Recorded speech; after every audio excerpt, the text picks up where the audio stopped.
एक बार की बात है। एक गरीब मछुआरा समुद्र किनारे छोटे से गांव में अपनी पत्नी के साथ रहता था। वह रोज समुद्र में जाकर मछली पकड़ता और जो भी मिलती उसे बेचकर अपना गुजारा करता। एक दिन जब वह जाल फेंक कर वापस खींचा तो उसे एक सुंदर सुनहरी मछली मिली। जैसे ही वह मछली को निकालने लगा, मछली बोल पड़ी। हे मछुआरे, कृपया मुझे छोड़ दो। मैं एक जादुई मछली हूँ।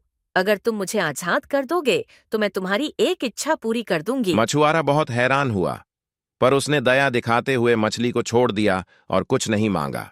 अरे जी, सुनते हो? आज मुझे नदी में एक सुनहरी मछली मिली और वो बोलने वाली मछली थी। मछली ने कहा कि मुझे छोड़ दो, मैं एक जादुई मछली हूं। मैंने दया दिखाई और मैं वहां से चला आया। उसकी पत्नी बहुत क्रोधित हुई और बोली, तुमने जादुई मछली को क्यों छोड़ दिया? हमें उसका जादू अपने फायदे के लिए इस्तेमाल करना चाहिए था। मछुआरा वापस समुद्र किनारे गया और मछली को पुकारा। अरे मछली, तू कहाँ है? आज मेरे सामने क्यों नहीं आ रही? मछली फिर से आई और उसकी पत्नी की मांग पूरी कर दी। अब वे एक सुंदर घर में रहने लगे, लेकिन उसकी पत्नी की लालच बढ़ती गई। वह हर दिन नई मांग करती, जैसे रेशमी कपड़े, सोने के गहने। हर बार मछुआरा मछली के पास जाकर उसकी पत्नी की मांग बताता और मछली उसे पूरा कर देती। अंत में उसकी पत्नी ने कहा, अब मैं समुद्र की रानी बनना चाहती हूँ।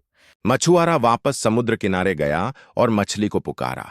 जादुई मछली, मेरी पत्नी को समुद्र की रानी बना दो। इस बार मछली कुछ नहीं बोली, बस गायब हो गई। जब मछुआरा घर लौटा तो पाया कि उनका पुराना टूटा फूटा झोपड़ा फिर से वैसा ही हो गया था और सारी दौलत गायब हो चुकी थी। तो मेरे बच्चों, लालच का कोई अंत नहीं होता, संतोष में ही सच्चा सुख है।